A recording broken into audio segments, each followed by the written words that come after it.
Hi guys, welcome back to CJ's Keto Kitchen.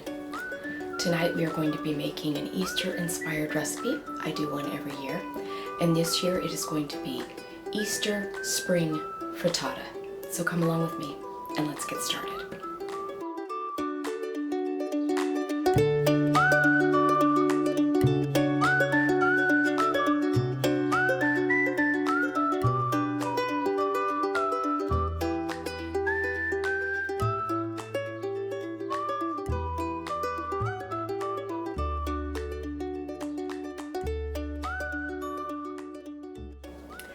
So every year I like to make a recipe following Easter for you to utilize some of your leftover Easter ingredients. At our house we always have ham, and so this dish is going to have ham in it. This was originally inspired by a Martha Stewart recipe. Her recipe had potatoes and not ham in it, but other than that it is the same recipe, and it has a delicious herb cream sauce to put on top. So let's go ahead and get started. So you are going to need, of course, a large bowl because we are going to be mixing up our eggs for our frittata. If you don't know, a frittata is similar to a quiche, but it cooks faster and it doesn't have a crust. So you're going to need a baking dish.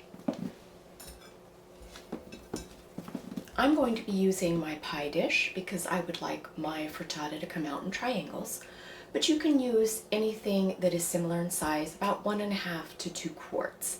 And I have greased mine with avocado oil spray. So you are of course going to need ham for this because this is an Easter inspired recipe. Although if you and your family enjoy something besides ham for your holiday, you can pretty much include any type of meat in this that you would like. I happen to be using ham and I have about 1 cup. And I have rewarmed my ham and cut it up into little bite-sized pieces. So I'm going to go ahead and put my ham in the bottom of my dish. The next thing that we want for our frittata is, of course, eggs, because this is an egg-based dish. I have 10 eggs here in my mixing bowl, and I'm going to be beating these up. But before I do that, I would like to add another ingredient, and that is going to be 1/2 cup of heavy cream.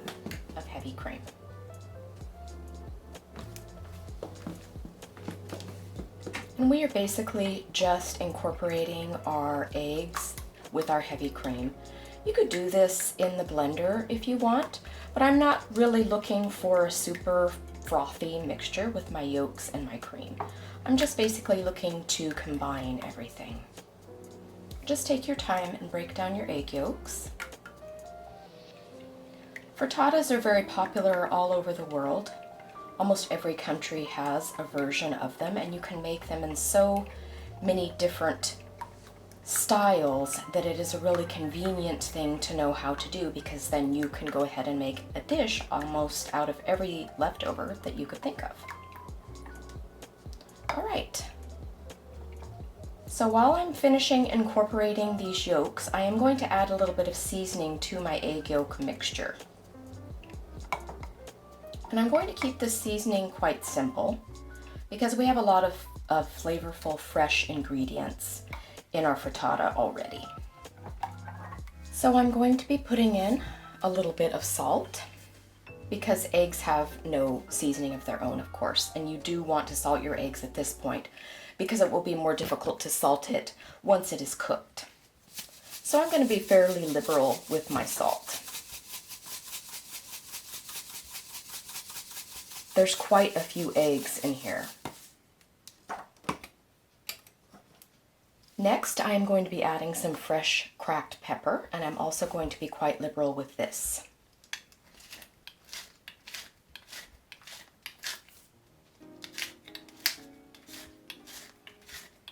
You can, of course, use whatever seasonings you enjoy.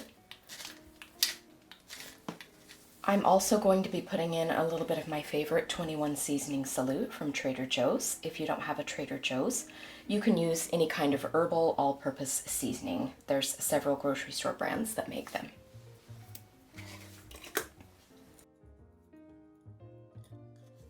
I'm also going to be putting in a couple of dashes of garlic powder.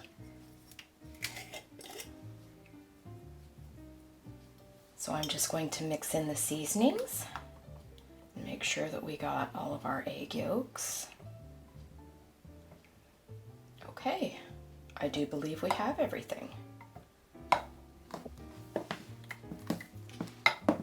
So I'm going to set that aside for a moment. I'm going to be adding some spring onion or green onion, depending on where you live. They're called multiple things. I have 2 green onions and I have cut both the white and the green, and I'm going to sprinkle that in our dish as well. And of course, green spring onions are very appropriate in a spring frittata. I'm going to go ahead and put our egg mixture into our dish now.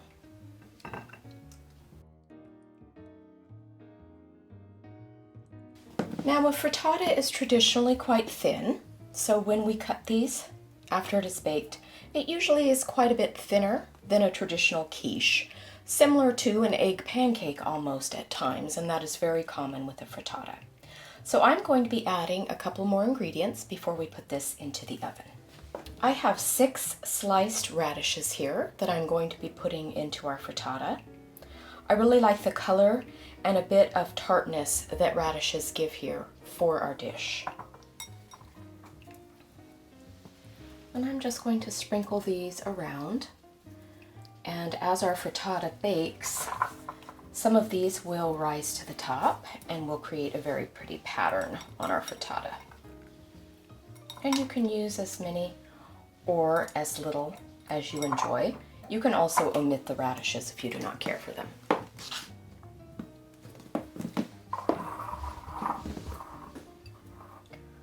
I'm also going to be putting in some asparagus. I have about 6 ounces here, and I pre-cooked this just a little bit, just to tenderize it very slightly, and then I shocked it in ice cold water to stop the cooking because I wanted to keep the green color and I didn't want it to overcook because we are going to be baking this in the oven. Before I add our asparagus, I'm going to add some of our cheeses. The first cheese that I'm going to be using is about 3/4 of a cup of Gruyere cheese. If you can't find Gruyere cheese, I was able to find mine in the deli section, but you can also use Swiss cheese. You want a very dry, pungent cheese. Parmesan would also work well here, but I would get the shredded and not the powdered kind. I'm just going to go ahead and sprinkle that on.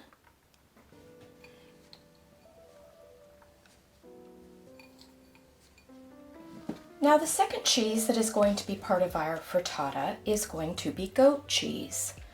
Now goat cheese is a very wonderful cheese for people practicing a low-carb ketogenic lifestyle because it is low in carbs, very low in carbs. And the main component in goat cheese is caprylic acid, and that is what makes up MCT oil. So this has about 30% MCT oil naturally occurring. In fact, capra comes from the word goat. So goat cheese is a wonderful option for this lifestyle. This is quite a bit of goat cheese. This is 11 ounces here. I'm going to be using about half of that, so about 5 ounces of goat cheese. Goat cheese is also increasingly easy to find. I found multiple kinds in my grocer, so you can just find it pretty much on the grocery store shelves. When it comes to your different cheeses, like the Gruyere and the goat cheese, I find it most often in the deli section and not with the other cheeses, just FYI. So I'm going to cut this open and then I'll show you what I will do next. What's really wonderful about goat cheese is its texture. It's very smooth and creamy. It is similar in composition to cream cheese. If you absolutely cannot find goat cheese where you live, then I have a list of alternative cheeses on my blog post for this recipe. So you can definitely head over there and check out alternatives if you need one. So I'm just going to take this, it's very soft, and I'm just going to put it in little chunks throughout our frittata.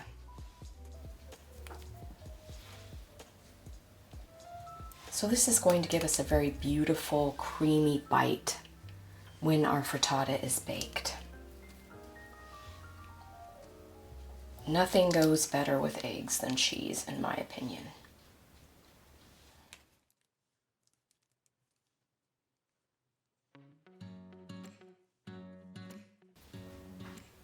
And And this is going to be so pretty and spring-like when it is baked. And I'm trying to arrange it so that each slice of our frittata, when it is baked, will have some goat cheese in it. But of course you can put it on however you would like. If you don't absolutely care for goat cheese, you can omit it and use a different cheese, but I definitely recommend it for its creaminess and of course its health benefits. So lastly, before we place this in the oven, we are going to go ahead and put our asparagus tips on there.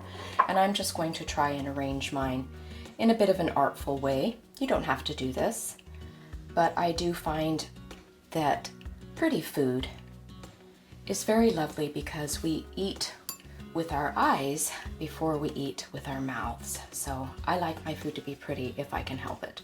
Although some of my most favorite food, aka casseroles, aren't naturally very attractive. But that's okay, because they taste delicious.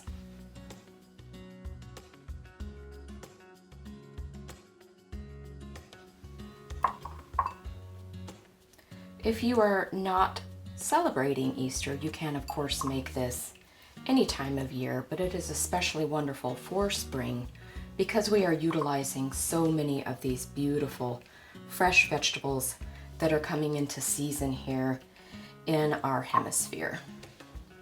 This would also be a wonderful way for you to use up any of your garden goodies. Okay, so I have put my asparagus on and we are going to go ahead and bake this. Our oven is preheated to 350 degrees. So I'm going to put this in at 350 for about 20 minutes. At the 20-minute mark, I'm going to rotate my dish and cook for another few minutes until it is golden and brown. If you find that the top of your frittata is browning faster than you would like, you can tint it with foil.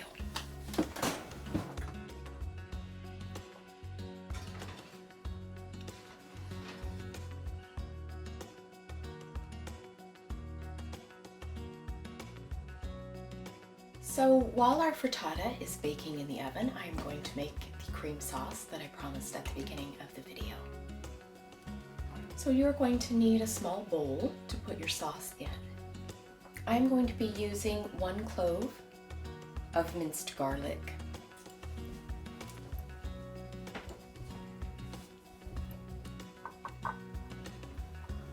I'm going to be using creme fraiche for this particular sauce. It is very similar in texture to sour cream, except for creme fraiche is creamier and fattier, and sour cream is a little thinner and lower in fat with a bit more tang. They are fairly interchangeable, but if you can find creme fraiche, I have found it at Trader Joe's, I have found it at Albertsons and Safeway, and also Fred Meyer or Meyer, wherever you live. So it is becoming increasingly easy to find and around the same price as sour cream. But use whatever you like and whatever you have access to. I have 8 ounces here and I'm going to put it into my bowl. So the next ingredient that I'm going to be putting into our fresh herb sauce is some lemon zest. So I have my zester here and a fresh lemon. I'm just going to zest this lemon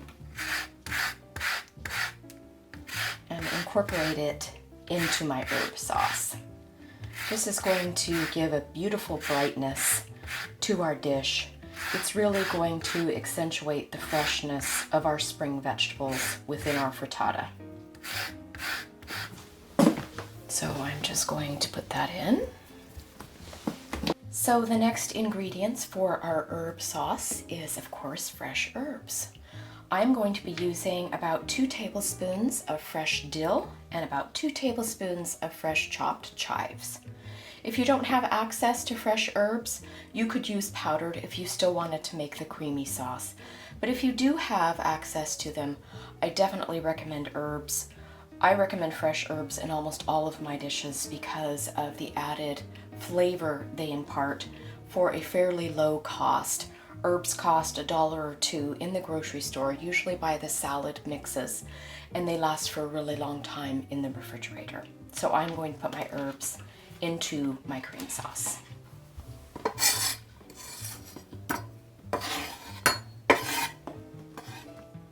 I'm going to add a little bit of salt to this, of course.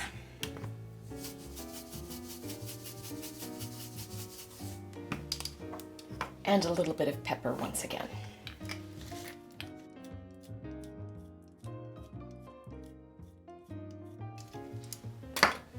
So I'm just going to take my whisk and combine these ingredients. We want to make sure that our garlic that we put in first gets well combined.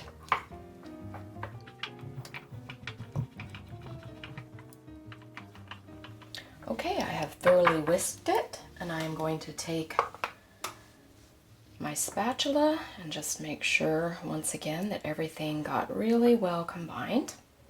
And now I am going to put this into the refrigerator while our frittata finishes cooking so it will stay nice and cool.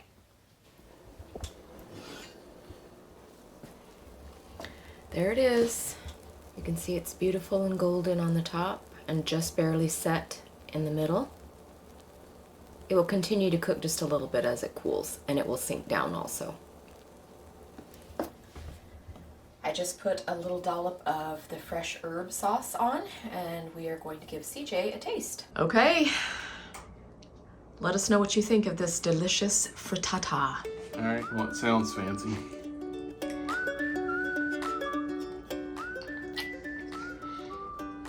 Wow, it's really rich and creamy. I've never had goat cheese before, but that's a nice bite. It's delicious, baby. Good job. Good. I've heard about frittatas for years because we watch a lot of Chopped, and yeah, I think people could use it with any kind of meat, right? Oh, definitely. It's perfect for leftovers. Sorry. The added sauce. What is this? Dill? It's got dill and chives in it. That's really good too. Good. Good bite. Good job, baby.